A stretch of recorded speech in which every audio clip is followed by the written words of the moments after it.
Cuties and the 40% of you who have still not subscribed to the Ethicsverse. Welcome to the coolest place to be every Thursday at noon Eastern. We got a real treat for you today. We're going to be talking about risk-based investigations. You asked for it, and so here we are with a panel of experts to talk about it. We're going to be talking about some lessons from highly regulated industries. So what we're going to be covering today is we're going to explain why system thinking really matters now and why regulators expect it, and why finding the bad actor is not enough. We're going to walk through some practical frameworks for evaluating investigations, from severity to detectability, probability, and risk categorization. And we're going to discuss how to quantify whether an issue is minor, major, or critical, and how to kind of really drive that corrective action. So then we're finally going to look at what a systems-based investigation looks like in practice, and when it actually prevents problems from recurring. So we are trying to move from activity-based compliance to effectiveness-based compliance. And so before we dive in, drop those LinkedIn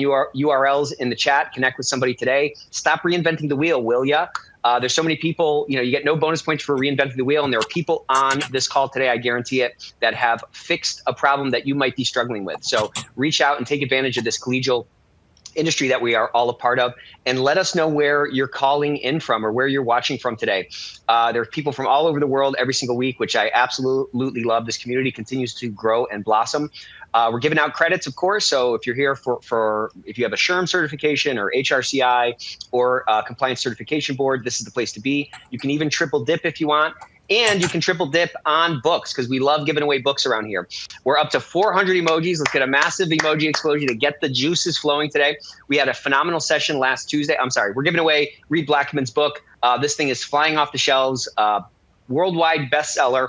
And this, to me, I'm at this AI conference right now, and there's a lot of interesting discussions, and they're very sort of theoretical and almost academic. What's great about this book is it gives us something practical to apply in our businesses.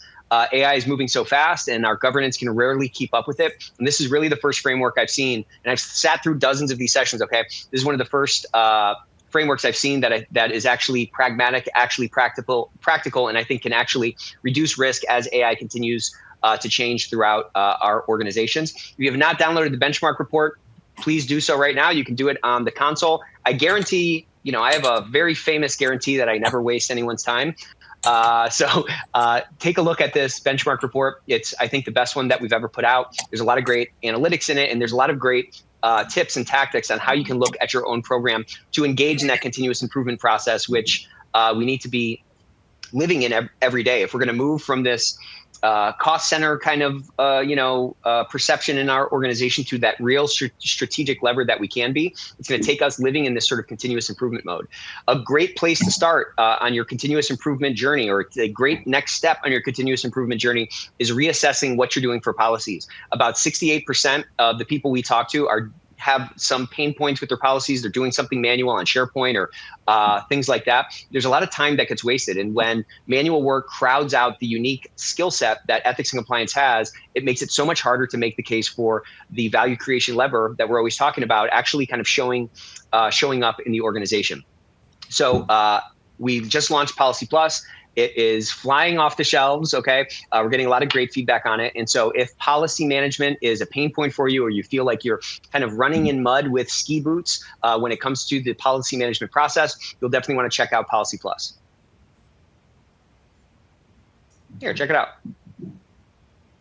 Your policy program has a lot of moving parts. Ethico keeps them all in view. Every approval, every attestation, every deadline in one dashboard. Start a new policy, and before you type a word, Ethico checks whether it already exists.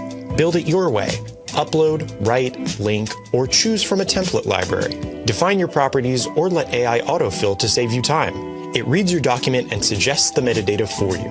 One click to save, straight to your policy library, a single source of truth for all your internal documents. Find anything instantly, even if a keyword is buried deep inside a document. Keep it organized with custom categories and nested folders. Filter by anything, owner, department, status, and more. Ready for review? Send it. Reviewers are notified immediately. Configure your review process, set deadlines, and ensure nothing falls through the cracks. Every audit trail, version history, and acknowledgement report is ready for you to export the moment you need it. One platform for every policy, every approval, every attestation. Ethico. Love your work. How do you like that? Sounds like you need that platform. Okay, so check it out. Definitely book a demo if you want to see what those capabilities are. And Joa came out of nowhere with a 25% offer. So thanks to Joa, we just hit 1,000 emojis. I love it. Get a red felt tip marker and circle your calendars if you still got a desk calendar for July 22nd, or sorry, July 23rd. Yeah, circle July 22nd because that's Ethicsverse Day Eve, okay? And then July 23rd, you're going to want to show up for Ethicsverse Day. We have 4 phenomenal sessions. You are absolutely going to love it. This was last year the biggest ethics and compliance event in the history of the world, if you can believe it. And we're going to blow the doors off of that record this year with more phenomenal content, 12 CEUs if you stay for the whole day. So July 23rd is the day. And if you missed last Tuesday, we had yet another Ethicsverse MBA session. We've been getting such great feedback on this session. So thank you guys. Keep those compliments and that positive feedback coming. We dove into how to connect your compliance program to the business strategy. So if you missed that session, watch it on YouTube. The Ethico official is our YouTube channel, and that's where you can see all the replays of our podcast, the Ethicsverse, and of course the Ethicsverse MBA. If you are in Boston, shoot on over to the Opal conference. It's going on today and tomorrow. You can still show up. You can even sneak in. Don't tell Meredith I said that. I'm just kidding, of course. Use the Ethico 50 code to get 50% off. Okay, with that, I want to introduce our panelists. We got a great group of panelists today. We have the one and only Anne. How's it going, Anne? Round of applause for Anne. Okay. Hey, she's nice back. To see you love her. She's back. We got Scott. How's it going, Scott? Hi, everyone. And then the one and only Julio Rivera. So, Julio, why don't you give us a little introduction for what we're going to be talking about today, and we will get started. Yeah, I've seen some webinars, and I've done a significant amount of research to try to understand the compliance space that I have worked in the past. I worked in a multinational that seemed to be always in hot water for about 20 years, and it seems like every time there was a significant issue, ethics and compliance, there was some factors about ethics and compliance, and the systems that are run in a pharma or a highly regulated industry require a very systems-based thinking, and the industry is so demanding of other requirements that they started using a risk-based approach to that. So either the smallest organization to the largest organizations, they utilize this to demonstrate controls to their regulators. So that has been an involvement over a period of time. The key takeaways I think that we're going to have here is we're going to try to provide some practical tips of, when you get these high volumes of investigations, which everybody's getting varied by, or the questions that come around with, how do you scope an investigation? How do you know where to stop? How do you know if it's an effective? We're going to try to cover those in practical terms from standards that are used in this particular industry to help control that volume and to scale.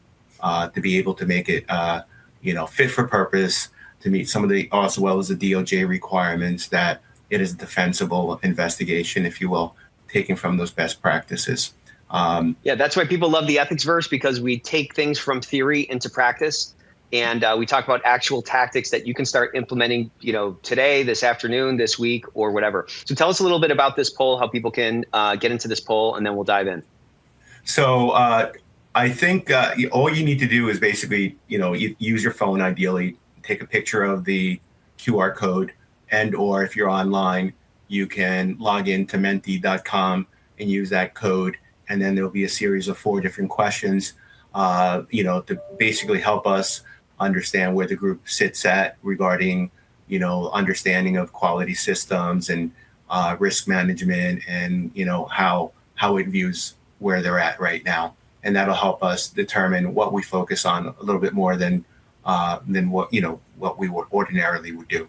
So that's the intent of the questionnaire. It's rather simple. We're going to give about 45 seconds for responses, and then we're going to share very quickly what those responses look like, because you have a very broad audience, Nick, right? And we want to see where people's thinking are in those simple questions. It is completely voluntary, obviously, but we'd love to hear. Yeah, we're not tracking anything. We're not tracking any IP addresses, wink, wink. Okay, so let's jump in. Let's kind of set the stage and talk about this framework that you have of these 2 ecosystems with the same single expectation. Yeah, the perfect question, Nick. Thank you. two ecosystems. What I mean is I've done, for example, operational compliance audits for pharma, for, as an example, whether it's manufacturing clinical trials or, and in that space, you could have very rigid requirements because you're making a nuclear regulatory product, such as nuclear medicine. So the NRC requirements apply.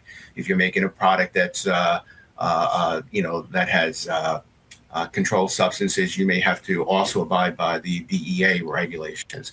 If you are transporting products in an airplane, you may have to abide by FAA requirements. And the reason I share this, because most industries, whether it's banking or finance, they need to have a system that's fit for, be able to meet this be able to meet the regulations from a risk-based perspective and from a systems perspective. Most of these regulators, what they have in common is they won't accept human element or as a potential root cause. They think that they treat that as a symptom, and the systems are deemed to be the underlying causes. Otherwise, it's not considered to be a contained system. So the internal investigations are very rigid. They're very disciplined. But the same companies can also have internal investigations, right, from a compliance and ethics perspective, that are a little bit, let's just say, a little bit less rigid, right, from a investigation perspective. Many could, my personal experiences, because I've been on every side of internal investigations, from reporting them to investigating them to being part of the investigation process. As a compliance officer, you kind of, you may be vulnerable to those in that particular space. So that's what I meant by internal investigation. From a compliance, you're usually very rigid, very structured, but the internal investigation in that same company could be a little bit more loosey-goosey, if you will. So, here we're going to share some good examples of when you applied a more structured system, risk-based system, and the value that it can provide to an organization to control. So we're going to share that as well, what that looks like, what wrong looks like, and then what right looks like. So, Anne, from your standpoint, from an internal audit perspective, what do you think it looks like when these different systems or these different approaches are siloed? And how, have you seen the same sort of, two ecosystem trend? And how have you kind of seen folks successfully bridge those together and sort of standardize any differences across these maybe different focuses? Yeah, it's funny. I was just writing up a presentation that I'm going to deliver in a couple of weeks for the IMA. And bear with me here. Remember the VW scandal, Dieselgate? Mm-hmm. And they had, in 2007, Bosch, one of their suppliers, contacted them and said, if you're doing what I think you're doing with these parts, this is against the law. Don't do this. And that was an operational issue, right? So that would be more on that operational compliance piece. And that went through the pipes there. And then they had internal people on the compliance side ringing the bell saying, hey, people are up to no good over here doing this weird stuff. And they were completely segregated from each other. But it was the same issue. They were up to no good, right? Circumventing the rules. And then it all blew up like 5 years later. And the reason why I bring that up as an example is it's a really good, what it's getting to his point around it's two sides of the same coin. And how do you take those things and bring them together so you don't have 5 years go by and then the whole company loses, billions of dollars. And from an internal audit perspective, it's so much easier, I think, today to use artificial intelligence to start to scan through a lot of the documentation that you accrue along the way on both sides of those journeys. And we were doing that at my last company, and that proved to be very helpful because you can start to pull out themes and then compare them and say, do we have things popping up in a certain region, or do we have things popping up in a certain part of the business? And are these things giving us indicators that there's a commonality happening? So I think using more AI to help us bridge those gaps is helpful. I kind of ended that like it was a question, but that was a statement. No, I think at some level you're saying that like this is extremely common, and there's probably some opportunities to like bridge those things, across the board, because, there's a lot of, I mean, we talk about this all the time. There's a lot of people like reinventing wheels, and kind of everybody is, baking the cake with their own kind of recipe in a lot of cases.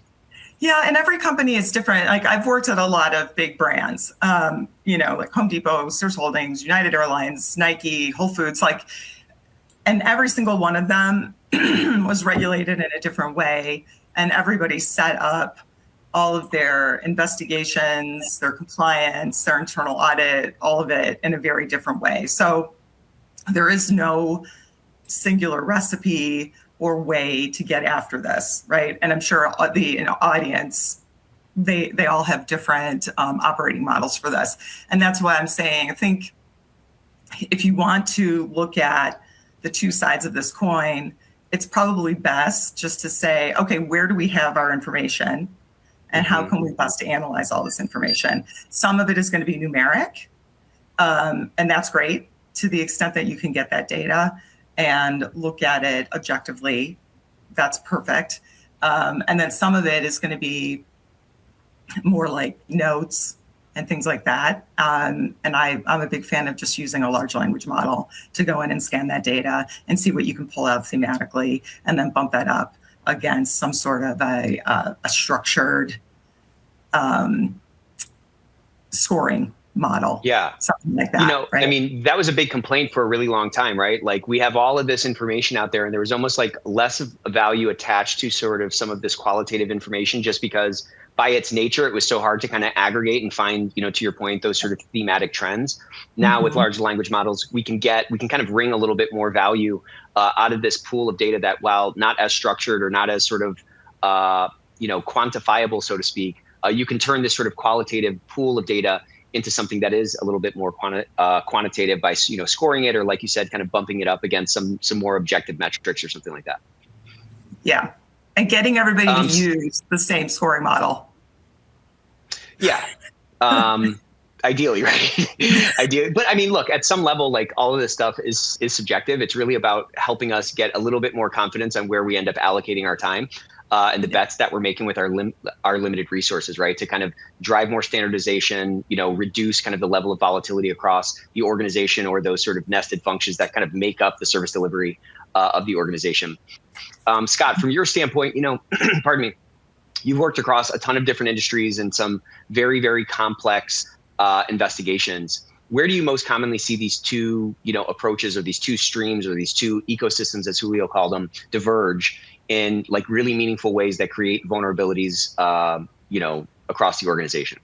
So yeah, I think that's a great point. It's a pain point for a lot of large enterprises that have their own investigative headcount, because listen, through one lens, there are, as Julio framed for this discussion, kind of two different categories of investigation. But then if you drill down just one level deeper, a lot of large enterprises that have mature internal investigations units might have 6 or even 8 kind of functional investigative units at HR, accounting, CISO, privacy, regulatory. It really can become challenging to manage, because they have common investigative elements, and then they have things that are nuanced to the allegations at hand. An HR matter is fundamentally different than a privacy matter, and it's different than a conduct matter. So it becomes challenging to manage. One way is what, Ann was just talking about, and you, Nick, also, is to leverage, technology to help kind of harmonize some of what's going on. If you have the ability to kind of look across the data, the process management, case management systems that are in use. But then also, I think there's a human in a loop element that's very effective, is having some sort of investigations committee that, kind of sits on top of and plays a governance role over those units. I think those are two really important things. The data now capabilities are so advanced that AI can certainly help harmonize it, but also having representatives from the different investigative constituencies meeting on a somewhat regular cadence will also, I think, drive and maybe alleviate some of those pain points.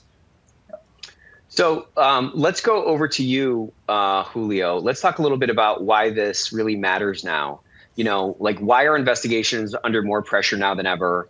Like, what are some of these new regulatory expectations that should be on our radar as we're assessing our investigative process right now? We're trying to kind of, commonize sort of these two ecosystems that might exist to some degree within our organization. Well, I look at it from when I looked at the DOJ expectations and requirements. They don't tell you how to do that. They just tell you that they expect you to demonstrate that the systems are appropriate, right? Right, and that's really, a lot of regulators do the same thing. It's up to you to scale the investigations. But the beauty in, for example, in pharma is that there are international standards out there that gives a guideline. So whether you're, for as an example, whether you're producing something that is very low cost, low risk, like a over-the-counter product, or you're creating a $4 million product that somebody has to take for a prescription, they all have the same regulations, but they have to be able to scale to a certain point. Now, from a regulatory expectation in the highly regulated industries that I've been involved with, they all don't, they will not accept, we found the villain, we found the issue. They want you to demonstrate that what system allowed that issue to happen. So if it was a fraud, if it was a bribery, they expect you to demonstrate that you understand what systems drove that. Could it be, Scott and I talked about ERP systems, right? If you design an ERP system, for example, in a fraud perspective, you can't just say, current regulators will not accept that, hey, this person worked around the system. He did something wrong. It's easy to get rid of them, right? He's the villain. As opposed to looking at from a systems perspective and saying what systems could have implicated or were not, controlled enough, or should have detected the issue earlier that did not work, that were not designed and fit for purpose. So I think DOJ is definitely going down that road from, the language that we have seen, and many other regulators are looking for the same thing. It's not enough to say that individual was the cause. That's the beginning. And in some cases, in the space that I worked on very heavily, they considered that an immature investigation. They would not accept that. If anything, they would have a field day looking where is the actual root cause to the issue. So that could create obviously a lot of liabilities and opens up Pandora's gates. Right? Yeah. And from your standpoint, you are one of my favorite internal audit experts. You've probably seen this a lot, over time. I want to talk a little bit about this sort of difference, or this, I guess it's a difference between sort of activity and effectiveness. It seems like in many cases we kind of create for ourselves sort of a false sense of security by relying on activity. Well, I can point to these activities that I've done. Obviously, there's like a tangibility to those things. It feels more objective, and effectiveness, like health, right, is something very difficult to measure. How do you kind of think about these sort of different facets? Like, the right activity should lead to effectiveness, but those are not necessarily like one-to-one related, right? Like you can do a bunch of things that aren't actually like moving the needle or whatever. So how do we think about this sort of effectiveness thing? How do we validate or maybe falsify our assumption that the activities we're doing are actually leading to the effectiveness that we are, hopefully all pursuing? Yeah, like when you start to see the same issues popping up over and over again, right? I won't say what company this was, but in a prior organization, call it Acme Co. We'll call it Acme. Yeah, at Acme Company, we began tagging our internal audit issues. And, this is the same with compliance functions, right? Like you start seeing the same violations over and over again. We began tagging them to specific themes. And one of our themes was governance at this particular company. And when we dug into it, we then started to also see a lot of issues with lack of consistent, I will use the DOJ language here, lack of consistent application of disciplinary measures across the organization. So we had these two concepts repeating over and over and over again that we saw across the organization, and we began to bring that to the board. And then what we ended up doing was we created a cross-functional group to start to address this. Okay, like what is going on in the company and how do we get after this? And that is a difficult nut to crack when you basically have a tone at the top issue that is trickling down through the organization where everybody's in charge, but nobody's in charge. So it's like everybody just go out and do whatever you want. Nobody's going to be held accountable for anything. And it really wasn't until there were some executive session conversations happening with senior leaders where we started to see some change. That is one example, and that was a very difficult, challenging example. I guess I'll wrap it up with this. If you're starting to see issues come up over and over and over again, you do need to start documenting that and pull on that thread and see where it takes you. Some of them are harder than others. That was a very challenging one. Yeah, classic Acme, you know? Oh, let me tell you. That was a tough nut to crack. It's hard to go to a CEO and say, hey, this whole company is like off the rails with this stuff. Like you gotta start. You got to start actually. Well, I mean, what you kind of alluded to is this kind of jump ball risk, or this thing of like, if everybody owns something, then nobody owns it. And what that ends up creating is sort of like all these like mini silos for accountability, right? Like there's so many cracks that accountability can sort of fall through. And despite any efforts that you're doing, all these sort of, nested activities that are happening, it's not really moving the ball forward. So I love that sort of feedback loop and kind of a reconsideration of like, is the outcomes that we would expect from these activities actually moving in the direction that we would expect? And if it's not, well, then we need to be able to like look back on these activities and kind of try to diagnose from a root cause analysis perspective, where is the engine sort of locking up? And sometimes it does take having those tough conversations with leaders. I just had a great conversation on our podcast with Ellen Hunt, and she talked a lot about not just being a bearer of bad news, but really being this partner to the business, which entails not just showing up with bad news, but really showing up with some usefulness or some helpfulness to really kind of fix the problem that you've sort of diagnosed. Yeah. I want to transition. Particular company did not really have a compliance function, so that was part of the problem. Acme did not have a compliance function. You're saying, yeah? Not really. No, not really. They do now. That was part of the solve.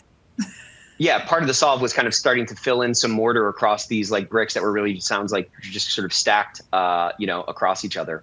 I want to get into sort of some of the core of this discussion, which is about sort of quantifying the risk. And we got a great question from the one and only Divya, from Divya. Divya, thank you so much for this question. And this kind of goes back to something you were saying before, Anne, and I'd love to hear Julio and Scott weigh in as well. But how can an organization design an objective scoring model that helps investigators decide which information should carry more weight? How contradictions should be assessed, and when an issue should be escalated for deeper independent investigation? She's kind of speaking to some of these qualitative sort of subjective aspects of the decision-making process on sort of which rivulet or which sort of channel a particular investigation might need to follow given its severity or whatever. But how do you think about sort of coming up with this sort of objective scoring model? Well, I can start. I think a lot of it starts with what does your investigative system look like, and what factors did you consider in laying it out? Like what guides it? What enables you to confidently say that this, we're approaching these things consistently. We're looking at it objectively. Everything from how to go about evaluating allegations, the process that's followed, irrespective of maybe seniority, and some of the different, things that could bias an investigation, and then and then it really comes down to consistency and defensibility. And that goes to the point that you were making a little while ago, that institutional justice is a key criteria, right? Are we meting out disciplinary measures in a consistent way? And that, will an outside party like the DOJ or someone else come to the conclusion that it is, in fact, very defensible, these decisions that we made. So baked into your investigative process should be some stratification of risk. How do we prioritize investigations? How do we, document not just the positive, confirmation of bad behavior, but also how do we go about documenting and supporting the decisions not to go forward, objectively, so that when someone follows behind, they're going to agree with those conclusions, or at least not find systemic fault with the decisions that you made. That's a great answer, Scott. Do you add, Julio? If I can add, from a risk-based perspective, you're going to be looking at the severity. You're going to be looking at the history of the events, how often it's happened. You're going to be looking at, what's happened historically from a trend perspective. But most importantly, you need to understand the design of your system. What was it intended to prevent? What was it intended to detect? And if you understand that piece, who designed it and what controls are going to put into, as an example, an ERP, you can do loosey-goosey validation work in that system, or you can make it like Fort Knox where nobody can get in there. So understanding those controls, and what was the intent, and what the regulations actually expect is very critical here, right? To help decide somebody, so if you design a program that is absolutely foolproof and somebody, worked their way around it, and a couple people did that, that's going to tell you that that system is not perhaps as robust as you thought it may have been, right? So that would give gravity. And typically in the design of a robust system, when they design a system, they're going to look at the regulations. They're going to say, what are the worst things that could happen from a severity perspective? And then their systems, their procedures, their processes are built along that level of risk. And the controls are built in it, and the monitoring is built in along those lines. So it's very critical. So understanding that system, what it was intended to do, and you see the violation, you say, oh my God, this is Fort Knox and people are getting around the system. That's a significant factor, right? That your whole enterprise may be compromised, that you're going to be able to escalate it, versus something that is perhaps, for argument's sake, I've done this, 1,000 times where, I've knocked on the door of the system and the system is solid as a rock, and you have one little blip of an investigation. And from a credibility perspective, you see that the system, the procedures, the training, the history shows this is solid as a rock. It's a one-time event, and you handle it that way, right? Versus something that is perhaps an enterprise risk where the controls perhaps were designed 20 years ago and they were adequate, but they're not adequate now. And Scott and I talked very briefly about ERPs, right? Maybe, certain requirements were built in, but they're no longer valid and people can get around it very quickly.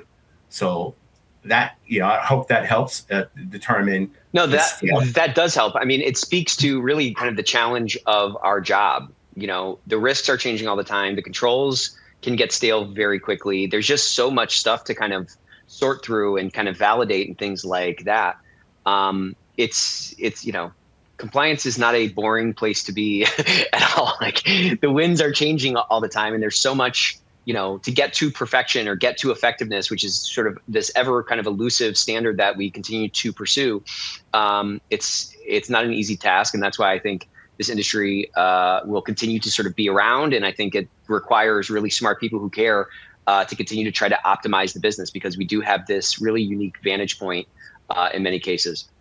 So I want to kind of talk a little bit about this triage problem. This is really a lot of what we wanted to kind of dive in and talk about today. Can we, frame out like this sort of secondary triage thing? I want to talk a little bit about severity and like detectability trending, because I think this is where a lot of those two ecosystems can kind of differ and where a lot of risk might live a little bit below the surface. Exactly, Nick. So, in the regulated industries, you buy a product, you have an 800 number, you're going to call it, and you're going to, complain about it. And sometimes you get adequate information. Sometimes you get somebody had a heart attack, because of a product that they took, and you don't know if it's real or not. And you don't have all the right information. So, the gravity of the risk is triage in those spaces, or, a spill, or nuclear medicine being, overly exposed to individuals from a safety perspective, or something gets on an airline that should never have made it to the airline. They all require some level of a secondary triage, meaning after the preliminary intake has designated, the severity or the gravity of the systems. What I have seen is a very good process, and this is almost like a fishbone, if you will, where people actually brainstorm and they say, okay, this is the allegation. What do we know? And then the second question is, and this is where understanding the systems is absolutely critical, is, well, what would have prevented, what controls, what SOP, what electronic system, what governance program, as an example, what code of conduct, if it was actually working, should have helped prevent this issue. And you're going to come with the litany of, when you do this hypothesis thinking and brainstorming, you're going to come up with a whole bunch of probable systems that could have impacted, right? And this is where the rigor comes in. You list out those things from a practical perspective, and you say, okay, which ones are the most probable ones that are going to be impacting based on history, on data that were implicated, based on the design of the system. And then that helps you form a hypothesis of what systems could have been implicated that could have prevented it. And 9 out of 10 times, Nick, that's your root cause in that little space. System root causes that open the door for that person to do some type of wrongdoing, right? And that can extend into ethics and compliance. I've seen that as well. I'll, if we have time, I'll share an example. So the second, from the triage perspective is, as an auditor, you see a lot of people say, well, we followed our procedure from an investigation perspective. And an audit in my space is nothing but an investigation multiplied several times over, where we're looking at how adequate is your investigation? Did you contain the issue? Do you understand why it happened? What systems could have impacted it? Is it truly really contained? Can you prove it, beyond a reasonable doubt to another trained individual on a regulatory 3 or 4 years down the road? Is it going to kind of pass that reasonableness test? Yeah. Can you show it to somebody 5 years down the road, 3 years down the road, and will it withstand water, that you scrutinized and that you exonerated the systems that are implicated? Because that's what I do. That's what regulators do. They'll say, okay, you found this guy, he did something wrong, we dismissed him, but how do we know it's contained? It's not happening elsewhere. But if you go through this process of what systems could have been implicated, and you exonerate and you say, well, we looked at the ERP and, all the possible avenues were closed. We have security, we have, access controls, they're reviewed on a routine basis. You can exonerate that system as being implicated, not, so that's how you rule things out. And then at the end, whatever's left, it's either your most probable cause or it is the cause. And you can affirm that by looking at history, how many times has this happened? Did the engineering work that was done? Is this a one-off thing, or is this likely to happen over and over again? And what struck me about what you were saying, I'd love to hear from Scott and Ann on this sort of topic we're talking about. But what struck me about what you're saying is that, I always say, compliance is sort of this specialized risk management function in the organization, which is really just a business process. And every business process, if a continuous improvement sort of aim lives within that process, you have to go through this sort of flywheel of this, what's called the plan, do, check, act cycle. And that's really what you just described. It's sort of a scientific approach of kind of, you can do it with a fishbone, you can do it with a scoring model, you can really try to find where are my efforts going to actually need to be directed. I mean, we talk about this sort of concept in so many different ways across so many of these different episodes. But, something you said was this sort of hypothesis-based thinking, which implies a sort of scientific approach to assessing what these causes are. Are these reasonable causes, or are these sort of one-off situations? Whatever's left over is where you really want to direct more of those efforts to really kind of stamp out that risk at scale. Scott, what would you add to this, this sort of concept that we've been talking about? So listen, the word hypothesis, I think, is really apt because when you lay out internal controls, sure, prior problems inform how you go about designing and implementing them. But every organization is idiosyncratic and a little different than maybe the prior organizations that the person that laid out the controls might be used as a baseline. Until things start going sideways, you don't know what the operating effectiveness of your internal controls are, right?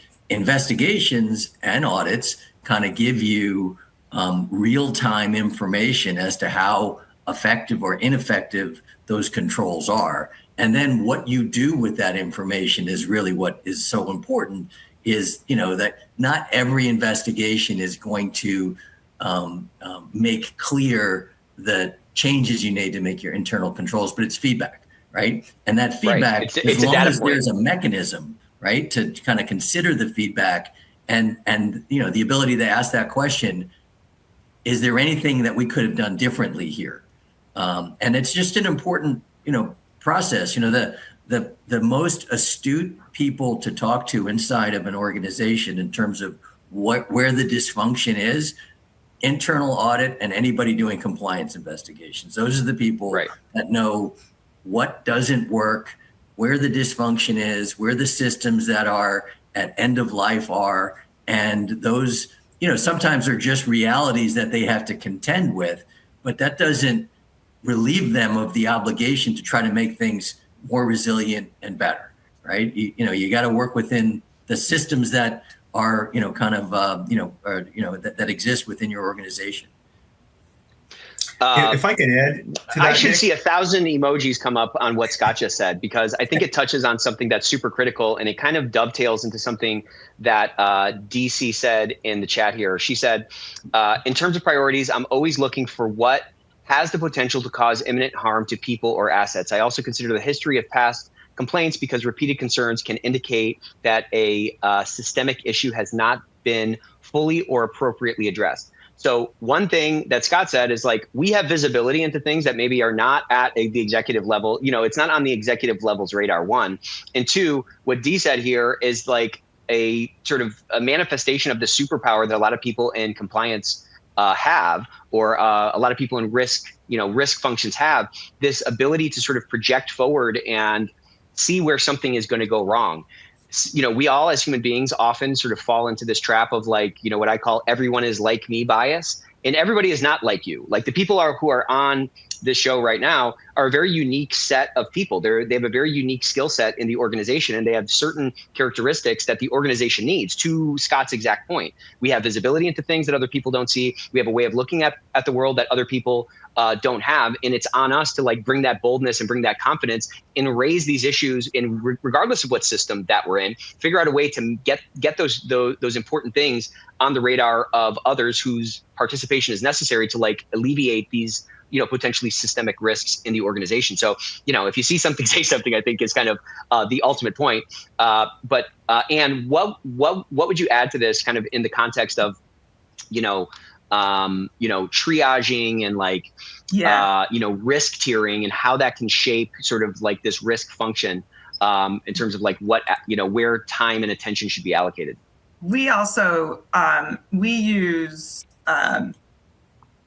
who does it involve? So does it involve a senior leader? Obviously that goes straight up the poll. Does it involve something where we think there's going to be national media attention, local media attention? So there's some tiering exposure around just media, brand impact if this were to get out, whatever it is. We also look at potential operational impact. So is this something, is it gonna, like, shut down the operation in, a region? or just some like local distribution center, say, for example, or what have you. So we kind of, tear it out that way. We also think about financial impact, unless it's fraud. There is no materiality with fraud. So if it involves a fraud, we immediately take that on. That plays into it. So we have very specific tiering around all of those things. When a case comes in, that's what my function would typically use. So if we're going to get something, that's how we would consider it. And we also use that just for scoring in general if we're looking at a risk. But yeah, that goes into how we would triage. Yeah.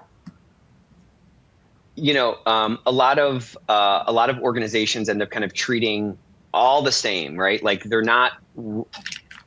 Look, everything can be optimized, everything can be kind of improved, but like from a triage perspective, when everything just kind of falls into the same bucket, there's a lot of like ultimate impact and ultimate risk mitigation that gets sort of left on the table.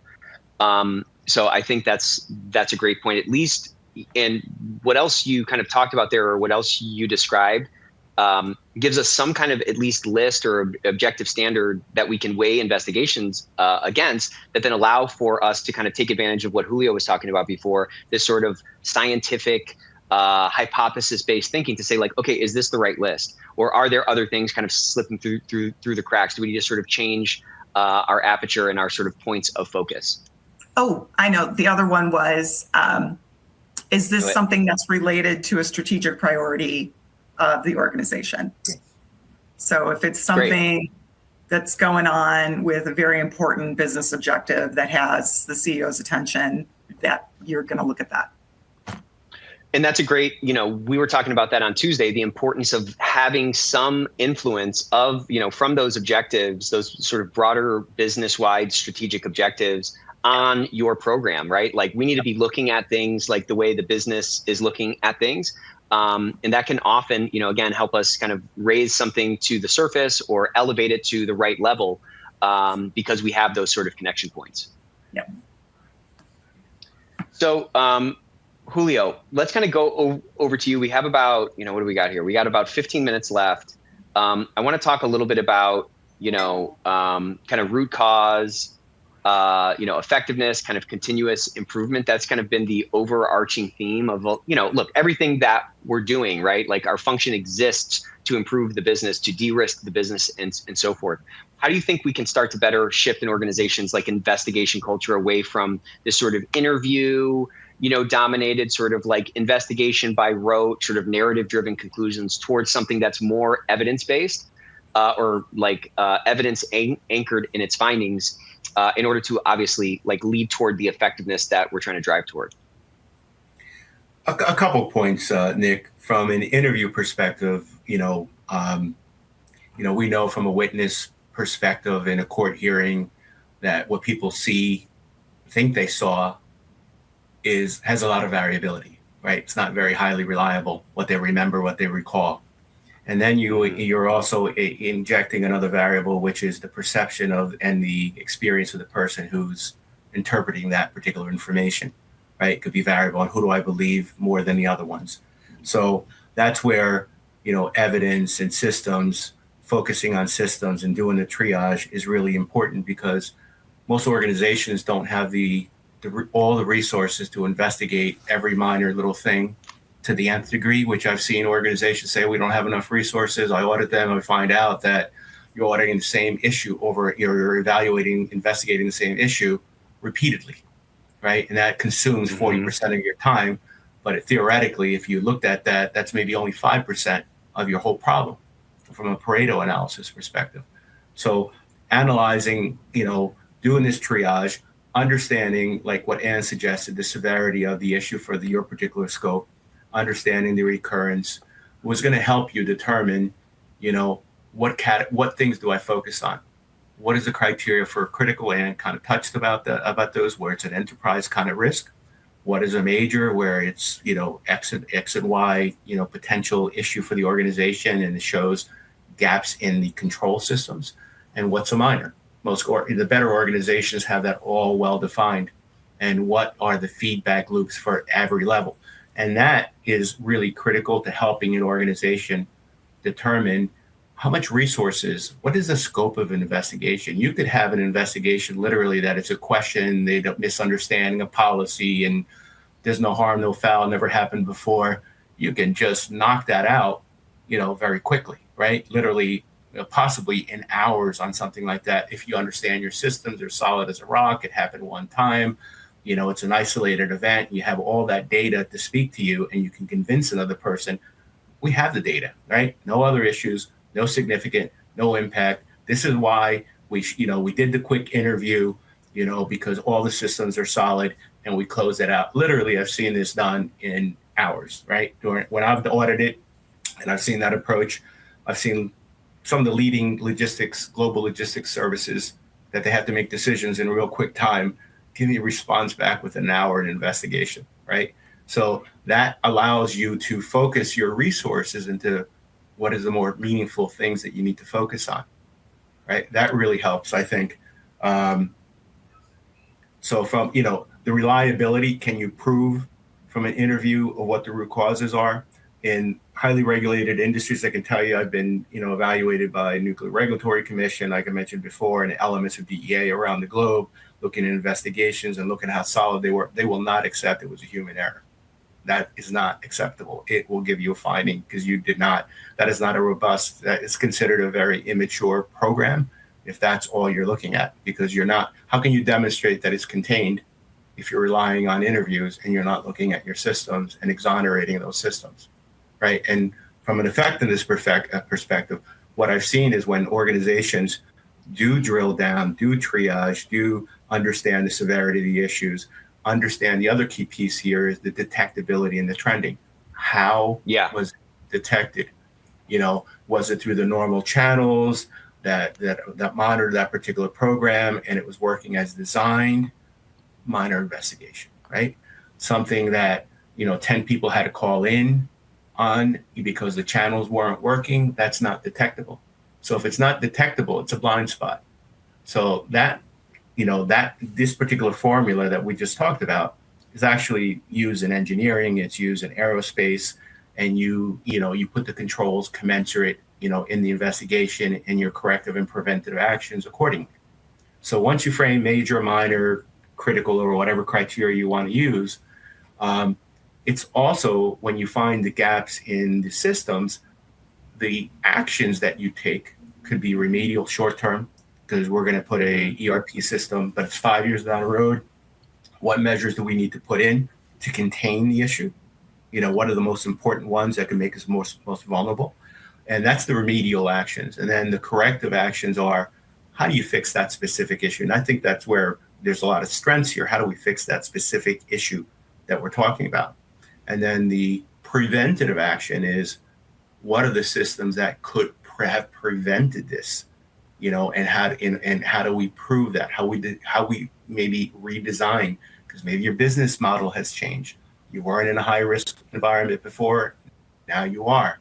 So you take another look at that and you put the fixes commensurate with that, including monitoring, right? During that period of time that you don't have that big fix. That may be additional self-audits, additional KPI for monitoring during that patchwork.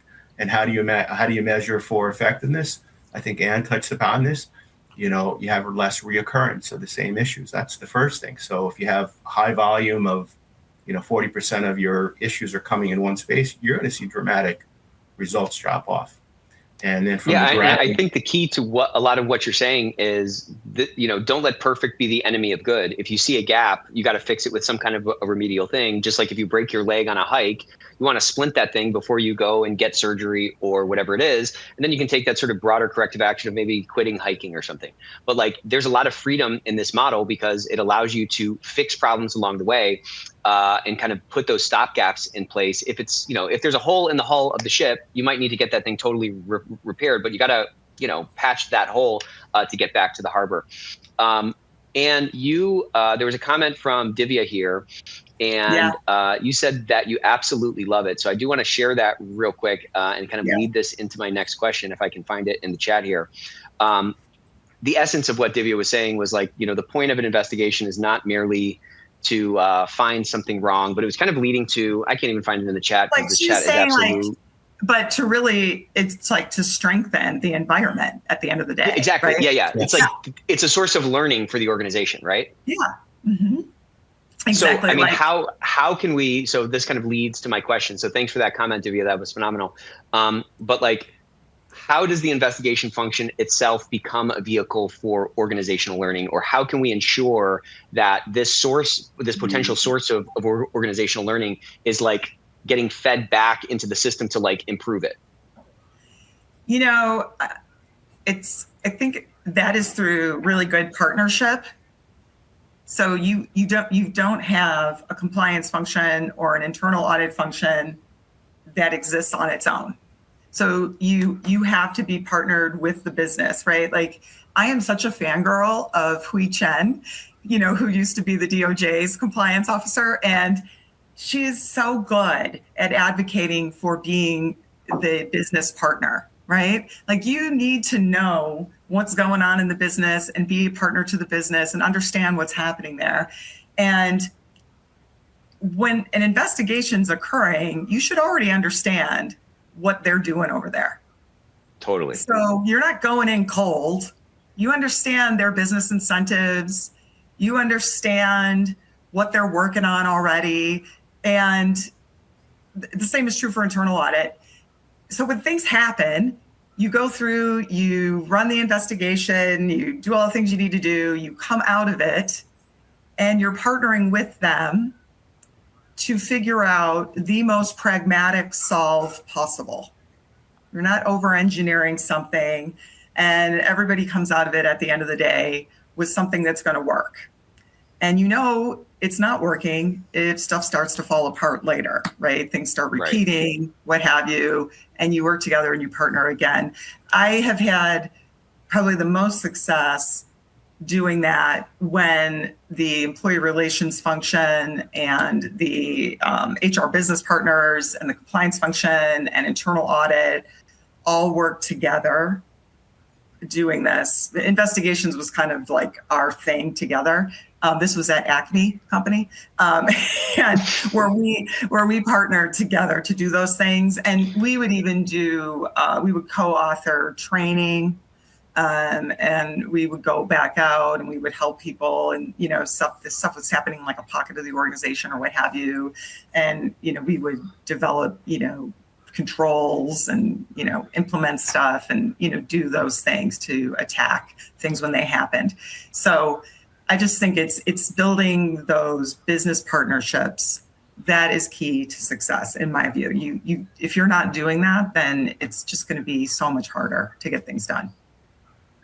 Yeah, and I think it helps to kind of reinforce the potential for creating a united front, and then you have that sort of sharing of knowledge, and different things pop up, and your own brain, your own sort of goal seek mechanism, which is our mind, can start to piece things together. And again, there's more stuff on the risk surface area that you're looking at to consider, and so forth. And sometimes people talk about this like relationship building in the organization as like fluff or soft stuff and blah, blah, blah. I mean, to me, it's like life is relationships, baby. You know what I mean? It's like, it's all about the relationships. Like nobody can do compliance by themselves. You have to have these intersection points. And I think the more you do that, the easier it is to kind of demonstrate your commitment to driving the organization forward, improving things, you know what I'm saying? Like contributing to the continuous improvement, mode that your organization, is in. That's right, Phaedra. Wiley Coyote is the CEO at Acme, who wanted nothing to do with the compliance program. Very, very true. Scott, I want to jump to you real quick. We have a couple of minutes left, and we may run it a minute long, which is fine, unless it's not. But Scott, from the outside, looking in as an investigative or investigation governance expert, what is it like? What does it kind of tell you about an organization when the internal audit function has no visibility into the investigative function, or the investigative functions that might be kind of different across different silos in the organization? It's a missed opportunity. The most successful internal investigations that I've been involved in were in partnership with internal audit. Internal audit understands how to navigate the inner workings of an organization that few parts of the organization actually are able to do effectively. Right. They know how to gain access to systems. They know who the gatekeepers are, who the people are that may actually be resistant to the process. They are the first conversation I want to have when I'm being tasked with, kind of a larger, more complex investigation. That's who I want to partner with. And if an organization really isn't involving internal audit in a meaningful way in internal investigations, it sort of begs. I think it's a governance problem. I really do think. I mean, at the core, that's exactly why have them. Why have the function at all if they're not involved in those key risk areas. That's a great point. So, Julio, do you have those results? Do you want to share those real quick? And if you can't, for whatever reason. I think really everybody went through the first slide. I don't know if there was glitches on everything else, but we'll stick with the first slide because that's gives us the most amount of information. So I'm sharing that now. Oh, they only answered the first one? Somehow, yeah. Very few responses on the second or third and so forth, but the first one is. Well, this is the only one we cared about, anyways. Yeah, actually, the discussion kind of followed along those lines, and I'm hoping that we were able to answer some of these very angst, if you will, because the question is, which issues create the greatest difficulty in your internal investigations? Rank the top 3, and the first one is, as we can see, is identifying and verifying root causes related to systems that can withstand scrutiny and time. And I think. Hopefully the audience thinks that we tried to focus in that space. And then the variable. They gotta go and watch our root cause webinar. They ought to, yeah. That should be saved on everyone's YouTube right now at this point. Right. So I think the caveat may be the systems piece of it. Right. Versus, what people think versus the individual or the villain, if you will. Look, how do you do that from a systems perspective? And the second one, variable, unclear standards and criteria for evaluation of risk.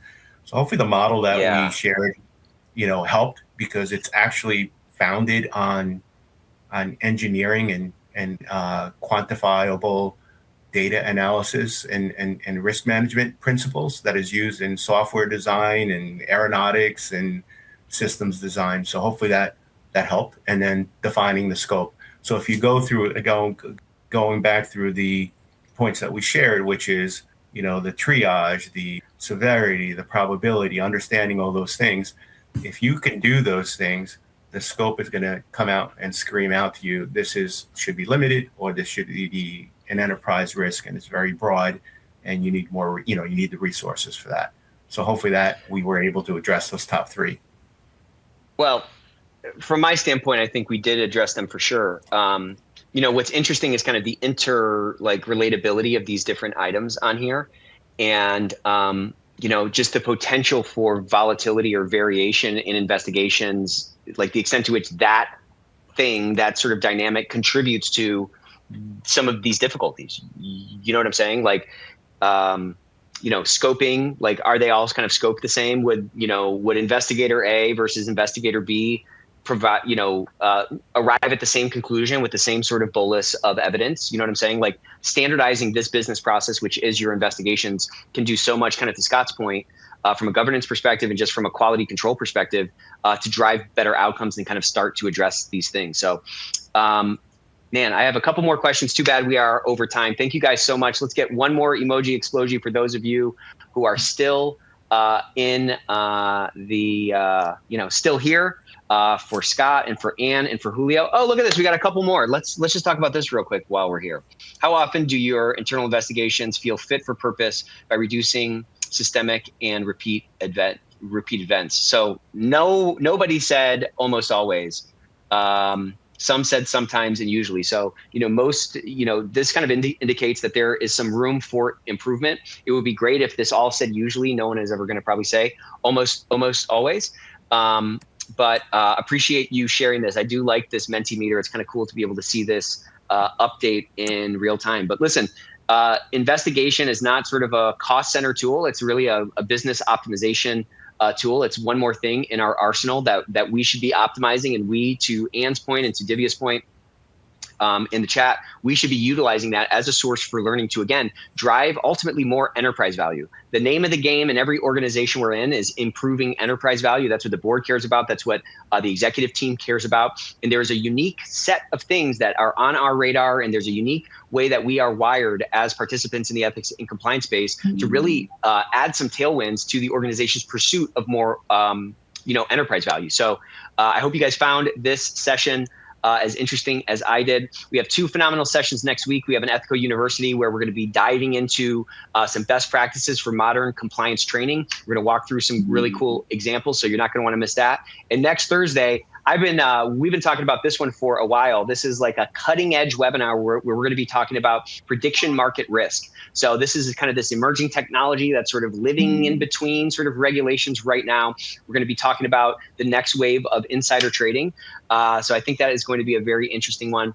Love you all. Hope you enjoyed the session. Tell your friends, tell your neighbors. We will see you next Tuesday and next Thursday. See ya. Thanks, everyone. Thank you.